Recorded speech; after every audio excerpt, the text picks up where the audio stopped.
datang di podcast kami. Halo semuanya. Hai. Saya Zaskia Wina sebagai host yang akan memandu diskusi seru kita pada hari ini. Baik, jadi pembahasan kita pada hari ini adalah mengenai topik yang benar-benar menarik dan juga relevan, yaitu mengenai apa tuh, digital. Oke, jadi topik kita hari ini yaitu digital innovation and adaptable learning for optimized growth. Oke, digital innovation. Kenapa sih kita perlu memahami mengenai tren digital dalam edukasi? Lalu adaptable learning, mengapa kita harus beradaptasi dengan perkembangan teknologi dalam dunia pendidikan? Lalu yang paling penting yaitu optimized growth. Bagaimana cara kita untuk mengoptimalkan pertumbuhan dengan menggabungkan dua elemen tersebut, yaitu digital innovation and adaptable learning. Oke. Sebelum kita mulai, sekarang di sini kita sudah bersama teman-teman kelompok 17. Gimana kabarnya semua? Baik? Baik. Oke, baik. Sebelum kita mulai, mungkin perkenalan satu-satu dulu kali ya. Oke, kita mulai dari sini. Halo teman-teman, perkenalkan nama saya Wala Putra Meleksan, biasa dipanggil Putri. Hai Putri. Halo everyone, jadi aku Safa Marwana Irfan, tapi biar kita bisa lebih akrab, panggil Safa aja. Hai Safa. Halo semua, kenalin nama aku Valeria Vanessa Patium, biasa dipanggil Leri. Hai Leri. Halo semuanya, perkenalkan nama aku Raya Afifa Lombone, tapi biasa dipanggil Raya. Hai Raya. Halo guys, perkenalkan nama saya Siti Nurfaizam Syakir Putri, biasa dipanggil Pasa. Hai Pasa. Halo guys, nama saya Fauzan Ahmad Noval, biasa dipanggil Fauzan. Hai Fauzan. Halo guys, saya Muhammad Aidil Akbar, biasa dipanggil Aidil. Hai Aidil. Halo guys, saya Muhammad Ryan Hasan, biasa dipanggil Ryan. Hai Ryan. Halo guys, nama saya Wadi Reski Cahayani Putri, biasa dipanggil Kiki. Hai Kiki. Hai guys, kenalin aku Ajwa Tranidi, biasa dipanggil Ajwa. Hai Ajwa. Oke, mungkin aku juga perkenalan ulang dulu. Halo teman-teman semuanya, perkenalkan nama saya Zaskia Wina Syarani, biasa dipanggil Wina. Hai Wina. Oke, sebelum kita mulai podcast pada hari ini, aku mau kasih tau ke kalian dulu mengenai. Oke, jadi sebelum kita mulai podcast pada hari ini, aku ingin kasih tau ke kalian semua, ke teman-teman semua, bahwa sistem kita hari ini itu adalah apa teman-teman? Bind and Bind. Dimana di sini kita akan berbincang-bincang santai membahas mengenai digitalisasi dan juga yang lain sebagainya, tapi santai-santai sambil makan, oke? Oke teman-teman? Oke, baiklah, tanpa berlama-lama, mari kita mulai ke segmen yang pertama. Oke, kita masuk ke segmen yang pertama, yaitu digital innovation. Nah, dalam beberapa tahun terakhir, teknologi ini sudah memberikan banyak sekali perubahan dalam dunia pendidikan nih ya. Lalu di era sekarang, teknologi itu berkembang begitu pesat dan sangat mempengaruhi cara belajar kita. Ya, salah satunya tuh sekarang tuh sudah ada seperti learning, lalu juga ada aplikasi-aplikasi AI, dan juga sudah ada bahkan VR, virtual reality juga udah digunakan dalam pembelajaran. Nah, di segmen kali ini aku ingin bertanya kepada teman-teman sekalian gitu mengenai pendapat mereka mengenai tren digital dalam dunia edukasi, lalu juga tools atau alat-alat modern yang digunakan dalam pembelajaran dan dampak AI atau artificial intelligence dalam dunia pendidikan. Oke, mungkin sekarang kita mulai dari yang laki-laki dulu kali ya. Oke. Jadi dari kalian bertiga siapa nih yang mau memberikan pendapatnya duluan atau aku tunjuk? Oke, kepada Aidil. Oke. Jadi menurut Aidil gimana sih pendapat Aidil dengan tren digital yang ada di dunia pendidikan saat ini? Oke, jadi pendapat saya mungkin sama pendapat teman-teman sekalian. Kalau di era digital sekarang ini sangat berperan dalam edukasi. kita bisa melihat banyak sekali tools-tools yang kita gunakan dalam belajar. Bahkan kita sekarang kalau di FK ya, kita belajar tuh nggak perlu beli buku mahal-mahal. Kita bisa download e-book. Itu e-book bahkan bisa free. Itu sangat membantu kita. Banyak juga alat-alat lain yang bisa kita gunakan, yang mana hal tersebut sangat membantu kita dalam belajar. Jadi digitalisasi ini sangat memberikan dampak yang sangat positif juga kepada kita dalam pembelajaran ini. Tapi samping itu tentunya satu hal pasti nggak cuma bisa dilihat dari dampak positifnya aja. Setiap hal itu pasti juga ada dampak negatifnya, termasuk di era digitalisasi saat ini. Dan juga dapat berdampak pada media edukasi kita. Karena bisa kita lihat itu khususnya di Indonesia ya, kasus-kasus peretasan data itu cukup tinggi juga. Bahkan kemarin-kemarin itu masih ada berita-berita tentang kebocoran-kebocoran data, dan hal tersebut juga harus kita awasi. Kita nggak bisa serta-merta bergantung pada teknologi dan digitalisasi ini. Oleh karena itu kita juga harus memperhatikan apa-apa saja yang harus kita terapkan di pembelajaran kita. Ya, semua harus kita gunakan pada teknologi. Selain itu juga kita tahu kan kalau di Indonesia ini teknologinya itu belum merata. Kita bisa lihat contohnya di kampung dan di kota ini itu teknologinya masih nggak sama. Masih ada terjadi betul.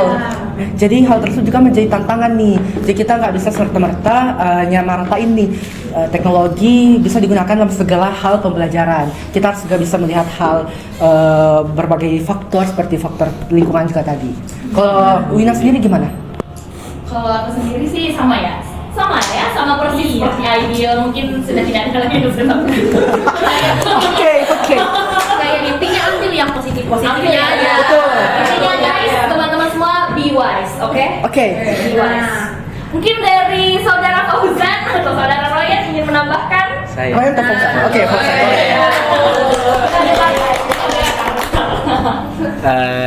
Jadi setelah Aidil tadi itu membahas tentang tren digitalisasi itu, karena adanya perubahan digitalisasi, semuanya berdasarkan digital. Kemudian saya membahas tentang tools-toolsnya, di mana kita itu bisa lebih interaktif dan menarik dalam belajar. Salah satu inovasi itu yang ada sekarang di lingkungan kita itu ada virtual reality sama augmented reality. Bener banget. Kayak yang lihat anatomi itu kan? Iya. Langsung diimplementasikan. Nah, di virtual reality itu dia lebih ke alatnya. Dan kalau augmented reality itu biasa sudah tersedia di smartphone sendiri. Dan terutama VR ya, ini dia lebih membantu dalam misal kita mau lab digital. Kan biasa kalau lab digital di laptop pun bisa, tapi kalau virtual reality kita bisa lihat seperti lihat aslinya lebih dekat. Kayak kita terutama kita di FKUH ya, kita lab anatomi, kita belajar struktur anatomi pakai VR. Terus selain VR dan AR juga itu ada seperti aplikasi buat jawab soal, kayak ada Kahoot atau Quizzes. Tahu? Ya, untuk active learning. Kita juga pakai. Ya, kita juga pakai kan active learning, terutama di anatomi lagi. Karena Quizzes ini lebih membantu kita buat menghafal juga, jawab soal, gambar struktur, terus jawab. Terus ada juga kayak website untuk mengakses laboratorium virtual buat supaya kita visual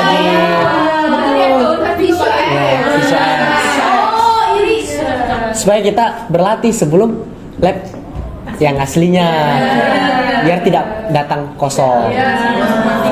Namun hal ini juga pasti dibatasi sama biaya kan, terutama canggih. Jadi tidak semua universitas mampu menyediakan untuk seluruh mahasiswanya. Jadi kita pintar-pintar saja dalam menggunakan ini, memanfaatkan apa yang disediakan sama universitas. Jadi meskipun kayak tools ini kita memberikan kita manfaat, kita juga harus bisa menciptakan kesenjangan dia semua orang. Jadi semua kita harus bisa memakai. Jadi jangan satu orang memakai, satunya tidak bisa. Jadi kita harus saling mengajarkan juga. Mungkin sekian dari saya. Mungkin ada lagi tambahan, Wina. Sebenarnya kalau aku sendiri sih ya, cuma mau tanya-tanya ke kalian. VR, begitu aplikasi-aplikasi seperti itu, apakah membantu kalian semua atau tidak? Jujur membantu banget, bantu banget. Apakah itu adalah suatu kebutuhan yang kita butuhkan? Pasti sih. Kalau kebutuhan nggak butuh-butuh amat ya, tapi memudahkan banget. Iya. Betul. Tapi kan tergantung ke anaknya sih, dia bisa manfaatkan. Iya. Apalagi yang puisi tadi kan pasti lebih bisa meninjau lebih jauh kompetensinya kalian. Iya. iya. Bantu banget. Iya. Oke, mungkin Ryan. Iya. Oh iya. Tanya nih. Oke, aku mau tanya buat Royan sendiri, gimana sih menurut Royan dampak artificial intelligence atau AI ini dalam dunia pendidikan? Tadi kan sudah dibahas oleh saudara Fauzan bahwa tool-tool modern kan. Nah, Iya. itu AI juga adalah salah satu bentuk dari tool-tool modern saat ini. Nah, apa sih fungsi AI? Kalian coba maju-maju sedikit. Nggak kelihatan ya? Maaf, nggak kelihatan ya? Contohnya nggak kelihatan. Lanjut. Nah, AI itu dia fungsinya itu untuk meningkatkan kualitas belajar. Jadi dia itu fungsinya di pendidikan, dia itu gunanya membantu mahasiswa ataupun siswa untuk mengoptimisasi wawasan mereka, membantu mereka dalam mencari referensi, membantu mereka dalam apakah ilmu-ilmu yang mungkin ingin disampaikan begitu toh, ingin dicari. Nah, tapi di samping hal itu pasti ada hal buruk. Biasanya di dalam setiap kemudahan itu ada hal negatif. Karena kita tahu kemudahan itu AI itu adalah sebuah kepraktisan, bukan sebuah kemudahan. Nah, dan kita tahu itu kepraktisan itu dia bukan hal yang baik. Dia itu bukan hal yang membantu kita, dia itu memangkas keahlian kita. Jadi kepraktisan itu kayak pangkas apa yang harusnya kita miliki, apa yang harusnya kita bisa lakukan begitu. Nah, contohnya kita mungkin banyak nih teman-teman kita ya, bukan kita semua begitu. Kita pakai itu untuk hal-hal yang baik begitu. Nah, mungkin ada teman-teman kita yang disuruh kerja tugas, misalnya mereka disuruh buat jurnal atau apa, tapi mereka pakai AI begitu. Ya, banyak. Toh? Nah, itu salah satu hal-hal yang negatifnya terhadap AI. Nah, mungkin kita karena AI kan itu dia sedikit dipakai di pendidikan, atau mungkin kita akan lebih offset sedikit ya. Kita kan ini anak kedokteran semua toh, anak kedokteran. Mungkin kita akan bahas sedikit apa ini dampak AI terhadap layanan kesehatan di masyarakat. Toh? Nah, ini AI kalian mungkin perlu tahu sekarang AI itu mereka dapat menghentikan operasi yang sangat sulit dilakukan oleh manusia.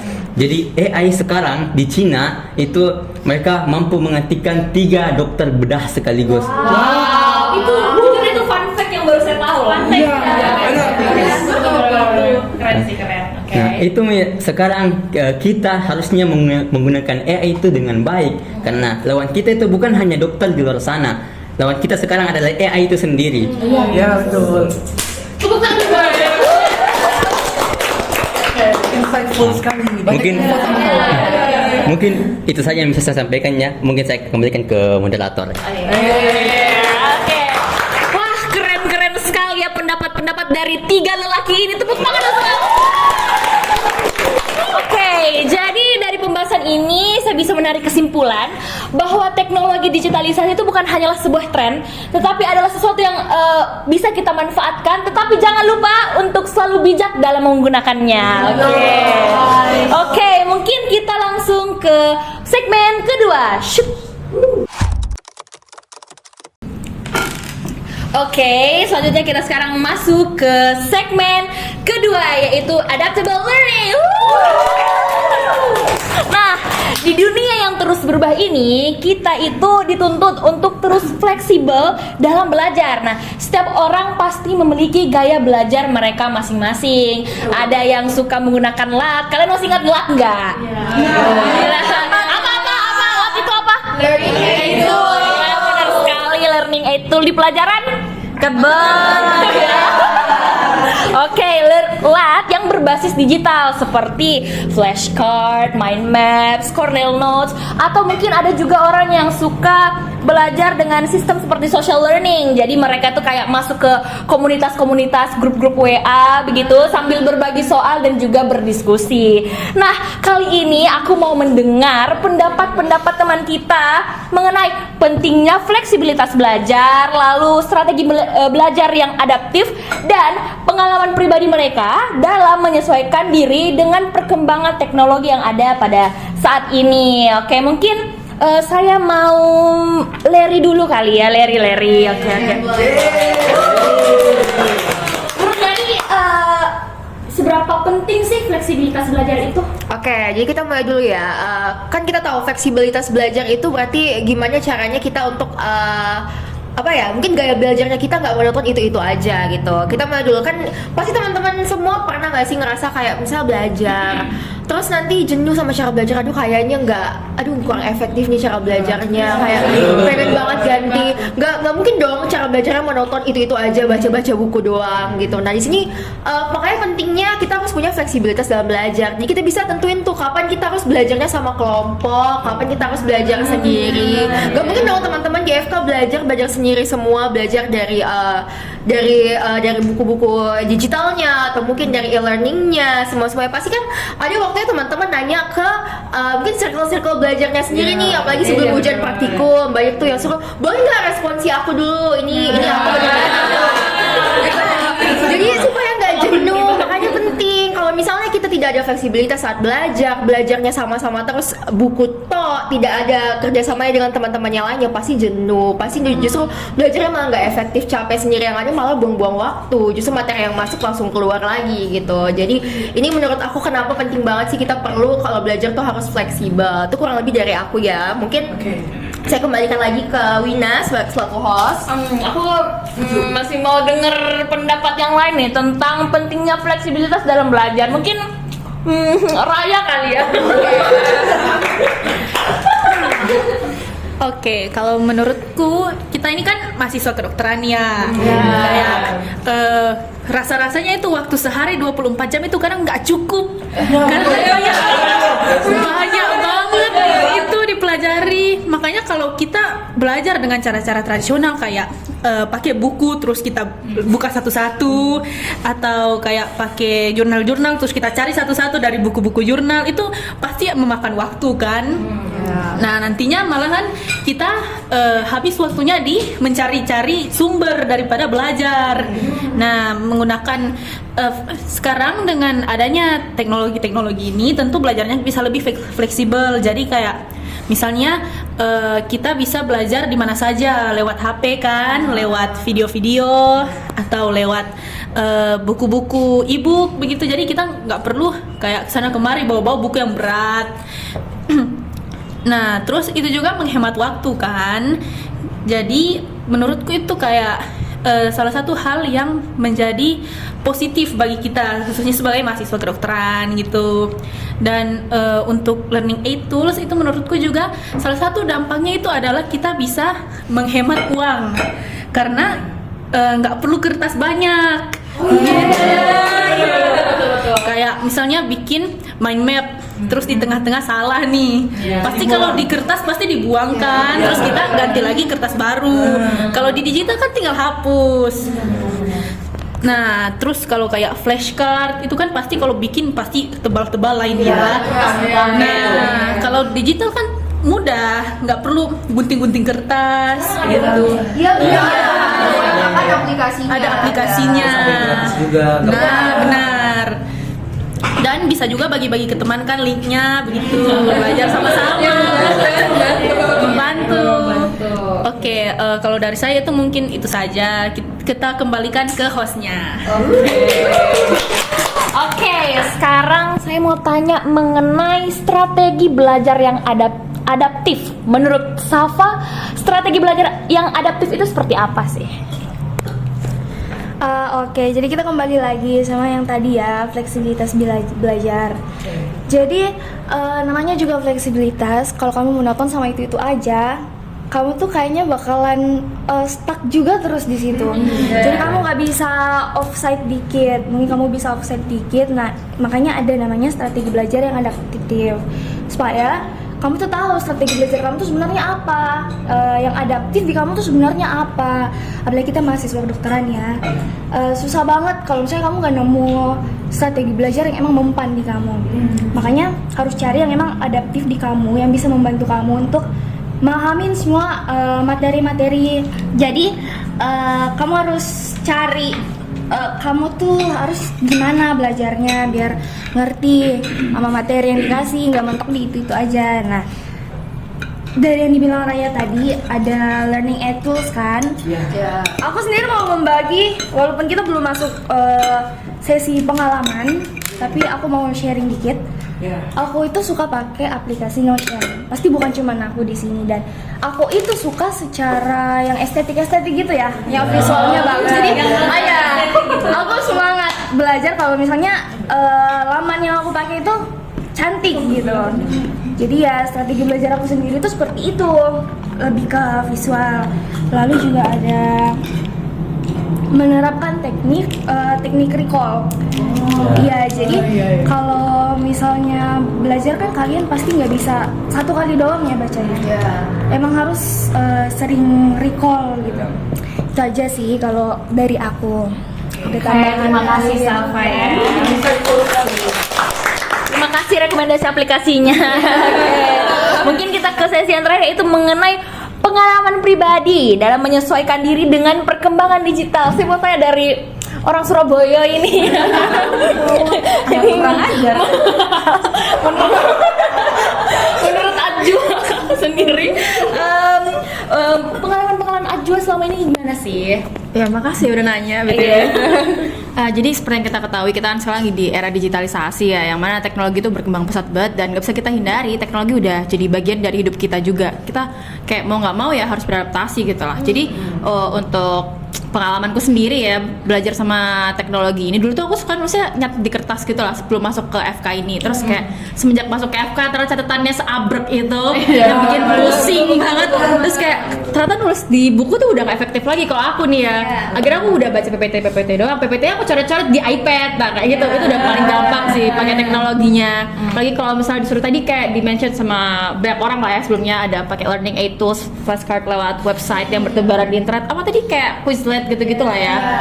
Ya intinya kayak gitu sih kurang lebih. Ada yang pakai Good Notes di sini. Kita semua kayak pakai Good Notes ya. Semua orang kayaknya pakai Good Notes ya. Oke, mungkin ada yang mau membagikan pengalamannya lagi, mungkin yang lebih berbeda dari yang lain begitu. Mungkin gaya belajarnya unik-unik gitu. Oke. Kita ke Pasha. Dulu itu saya berpikir kalau saya kan suka belajar itu pakai video. Tapi kalau lama-lama dipikir juga kalau waktu 24 jam terus kayak besoknya itu mumi ujian, kayak itu sangat banyak sekali waktu diambil. Jadi mungkin kalau saya belajarku lebih suka kayak belajar sama temanku menjelaskan, terus di situ juga saya dapat ilmunya dari temanku. Mungkin kayak gitu sih. Oh, saya dari posternya, jadi saya suka ngejelasin ke orang. Itu bisa lebih gampang paham. Itu tuh masuk recall nggak sih? Iya, itu apa jelasin tadi. Sama aku juga gitu, cara aku jelasin ke diriku sendiri. Kamu kelinting Jadi pasti relate ke orang-orang sini. Iya, karena belajar dengan cara kayak jelasin lagi ke seseorang tuh lebih gampang nggak sih diingatnya? Iya, benar. Jadi secara nggak langsung kita ngajarin diri kita juga gitu kan. Dan dapat insightful juga ke orang lain. Jadi benefit itu nggak cuma di kita tapi di orang lain juga. Iya, betul. Oke, terima kasih semua teman-teman. Ini aktif sekali, suka sekali. Oke, kita sudah mendengar pendapat-pendapat yang keren-keren banget dari teman-teman kita semua. Tepuk tangan dulu. Oke, jadi dari segmen ini tuh kita bisa mengambil pelajaran bahwa beradaptasi dalam belajar itu bukan segalanya itu tentang teknologi, tetapi strategi yang kita gunakan dalam pembelajaran, gimana agar kita tuh bisa lebih mengerti dengan apa yang sedang kita pelajari. Oke, mungkin kita lanjut ke segmen terakhir, yaitu segmen ketiga. Oke, sekarang kita sudah berada di segmen ketiga, yaitu mengenai optimize growth. Nah, setelah kita membahas tentang digital innovation dan juga adaptable learning. Nah, sekarang pertanyaannya adalah bagaimana cara kita untuk mengoptimalkan pertumbuhan kita dengan menggabungkan keduanya. Oke, sekarang aku mau tanya yang di samping kiriku dulu kayaknya ya, mengenai Aulia nih. Bagaimana menurutmu cara terbaik untuk mengoptimalkan pertumbuhan dalam era digital ini? Oke, jadi menurutku sendiri tuh cara mengoptimalkan pertumbuhan di era digital ini. Mungkin bisa lebih.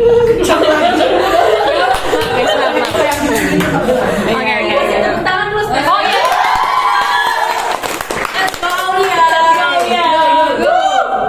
Oke, jadi untuk mengoptimalkan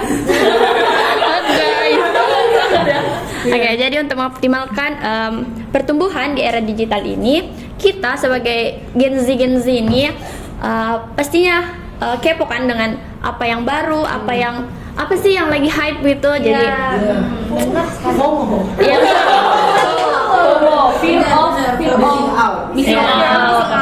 Jadi kita ini harus saring dong apa yang bagus untuk kita ambil dan apa yang nggak baik untuk kita buang jauh-jauh. Selain itu supaya kita tidak terganti nih dengan AI seperti yang dibilang para lelaki-lelaki tadi, kita harus pelajari dong teknologi-teknologi yang baru agar kita tetap tahu apa yang ini yang berguna, ini yang tidak berguna, jadi begitu guys. Menurutku lagi, pasti kalian ada kenalan dong dengan orang di luar sana yang melalui internet or sosial media yang kalian punya. Ada enggak? Oke, itu Gen Z banget dah sih guys. Sebelum ketemu. Nah, kayak gitu. Pasti sebelum kita masuk di FK ini pasti ada yang kenalan dari tempat les or apapun itu yang secara online. Itu cara pengoptimalkan itu dengan itu guys, dengan berkenalan dengan melalui online. Betul. Keren banget. Oke. Sudah. Saya kira masih mau lanjut. Oke, mungkin sekarang saya lempar ke Kiki kali ya. Sebenarnya apa sih tantangan terbesar dalam menghubungkan antara inovasi digital ini dan adaptasi dalam pembelajaran ini gitu? Gimana sih cara mengatasinya? Oke, mungkin Kiki mungkin kayak rada nervous, jadi mungkin saya lempar. Oke. Jadi mungkin saya lempar ke Fasa dulu kali ya. Nih. Oke, mungkin tantangannya seperti yang kita tahu ini, meskipun teknologi ini menawarkan banyak sekali keuntungan, kemudahan dan ada beberapa tantangan yang harus kita hadapi dalam menggabungkan adaptif. Iya. Boleh saya ulang kah?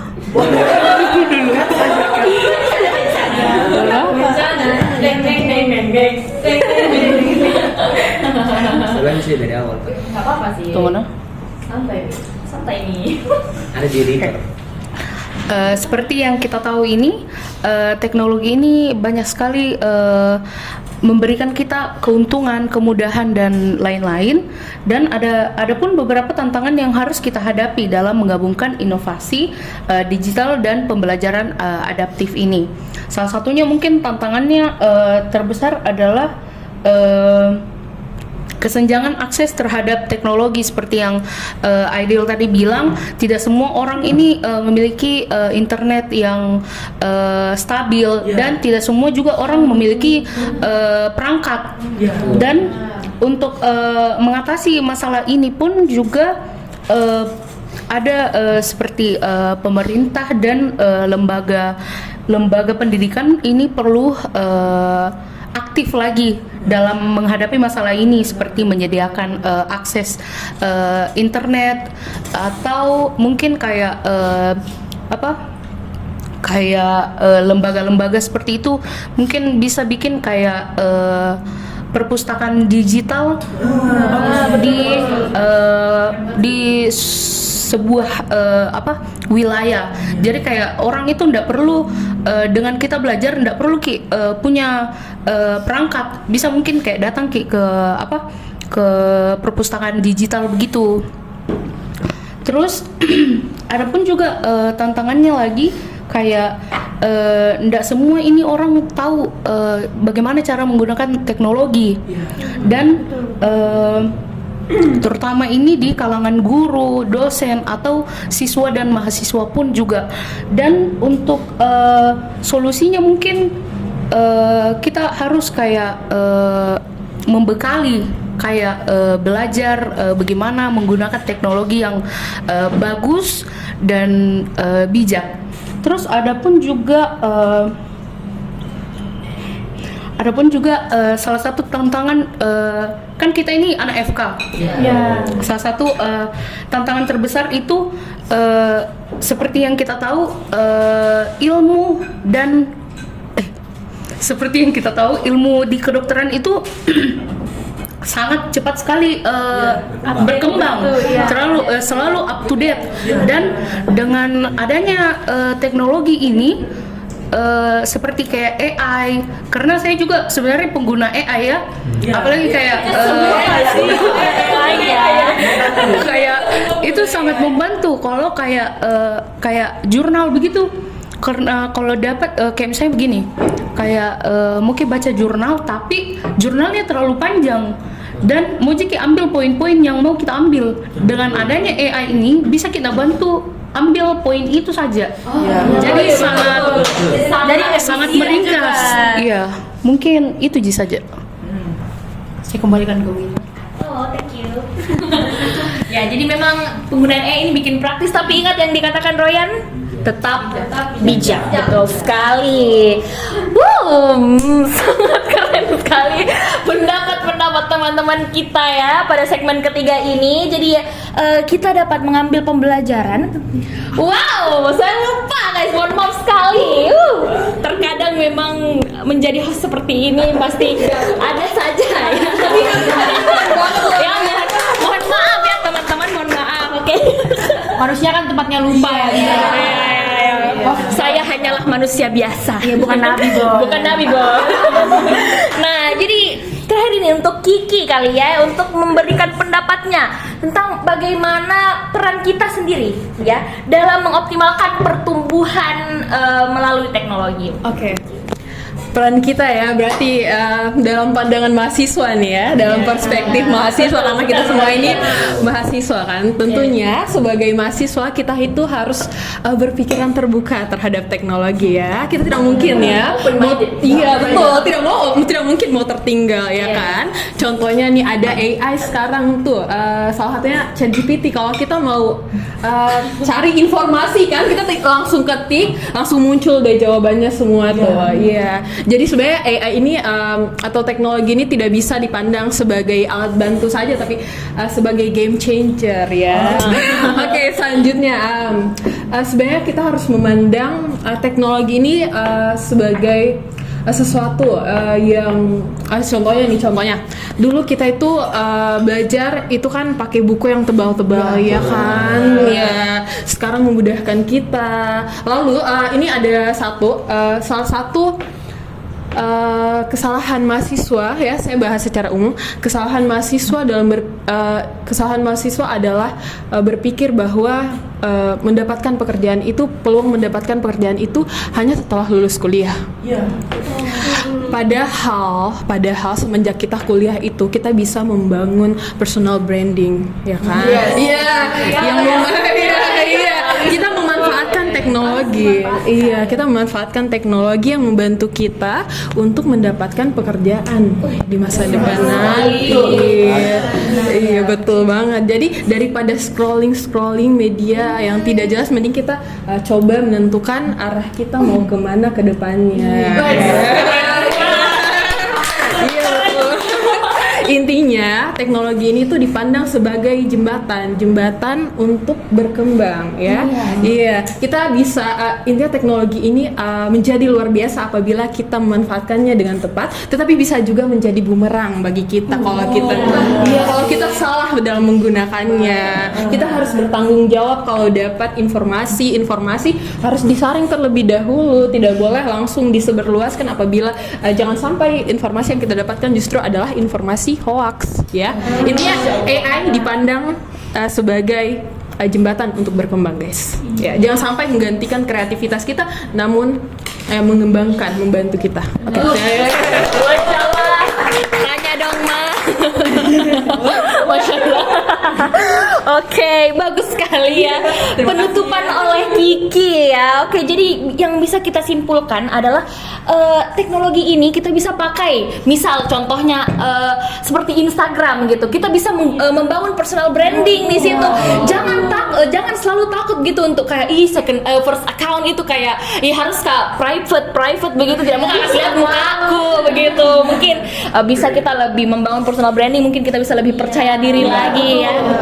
Itu atau mungkin bisa juga lewat LinkedIn nggak sih? Lewat apa? LinkedIn.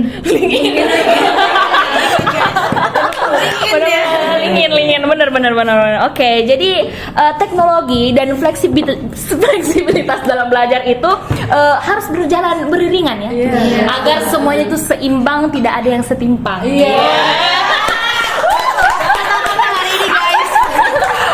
Oke, sudah sampai sini Ji. Astagfirullahaladzim.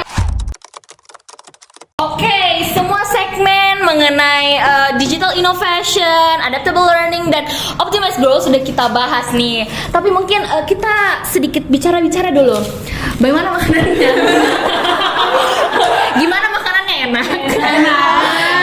Oh, mungkin kita tanya dulu ke Fasa kali ya. Kayaknya dia paling menikmati makanannya hari ini ya. Nih, makanannya Fasa hari ini apa? Kalau boleh tahu. Nasi goreng Jakarta. Nasi goreng Jakarta. Oh my god, nasi goreng Jakarta. Habis ya? Kalau Kiki makannya apa? Aku makan ini, ada daging sapi tadi ya, dikasih kecap dikit, gak tahu tadi apa nama menunya apa, tapi enak kok. 9/10. Punya aku kepo ya sama Royan nih. Gimana rasa makanannya yang ikannya baru fresh dipancing? Gimana rasanya? Ikan teri masih dari. Alhamdulillah. Rasanya tuh tadi ikan terinya 4 itu ada 30 menit kayaknya dia dipancing 4. Baru kecil aja, maksudnya kecil sekali. Jadi mungkin 4/10 kali ya, sesuai jumlah ikannya ya. Tapi habis di Royan. Iya, karena ikannya kasih enak sumpah. Sama satu lagi nih, yang makanannya bukan nasi, pasta. Western. Mungkin bisa jelatin ke kamera. Jadi saya makannya itu carbonara. Jadi saya juga sebagai orang Indonesia harus mencoba makanan dari Eropa. Jangan cuma makanan itu aja. Western. Betul. Mungkin saja. Kita juga tahu ya, itu dari teknologi itu dari. Jadi ini ambil makanan ini kita pasti riset dulu kan. Tahunya pasti pakai teknologi juga. Betul. Jadi ini berapa kira-kira? enak lah, jadi 8/10. Dan kita juga kenal tempat ini tuh dari sosmed. Betul. Teknologi. Jadi apapun hidup kita tuh pasti ada hubungannya dengan teknologi kan. Betul banget. Oke, jadi memang kehidupan manusia ini tidak bisa tidak bisa lepas. Saya manusia tidak bisa lepas ya dari kehidupan manusia. Oke, mungkin kita sudah sampai. Oke, tepuk tangannya dulu. Oke, sudah sampailah kita di akhir diskusi pada podcast kita hari ini. Oke, dari pembahasan kali ini aku bisa mengambil beberapa poin. Yang pertama yaitu inovasi digital telah membuat banyak peluang baru dalam dunia pendidikan dan lebih mudah diakses. Tapi jangan lupa kata Royan, bijak. Oke. Lalu yang kedua yaitu fleksibilitas dalam belajar, yaitu menjadi penting ya di era digitalisasi yang terus berkembang pada saat ini. Lalu yang ketiga yaitu kita dapat mengoptimalkan pertumbuhan kita mencapai potensi terbaik kita dengan menggabungkan kedua elemen yaitu inovasi digital dan juga adaptable learning atau adaptasi dalam belajar. Oke, semoga diskusi hari ini itu memberikan banyak pengetahuan dan inspirasi bagi kita semua ya, teman-teman semua dan para pendengar yang setia menonton podcast kita sampai akhir. Terima kasih juga kepada teman-teman kelompok 17 yang sudah memberikan pendapat-pendapatnya yang keren-keren abis. Oke, digitalisasi dengan maaf guys. Oke, sorry. Digitalisasi dengan wawasan, inovasi dalam genggaman, siap jadi pemimpin masa depan. Saya Zaskia Winasarani aka Wina pamit undur diri. Sampai jumpa.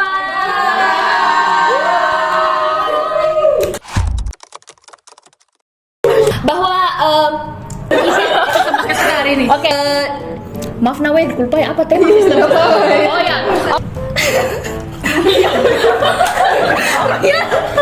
No,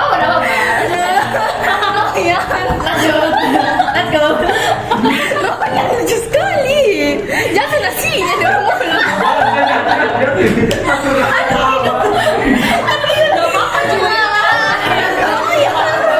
Lucu sekali, lucu sekali.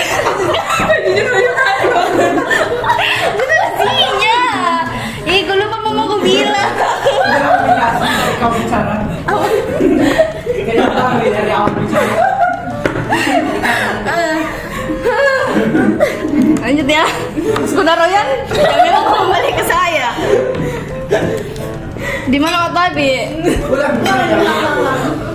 Iya. Kita lanjut aja ya. Kadang-kadang Royan tadi. Terima kasih Royan sudah menaikkan mood. Iya. Game changer ya guys ya. Game changer itu kayak sebagai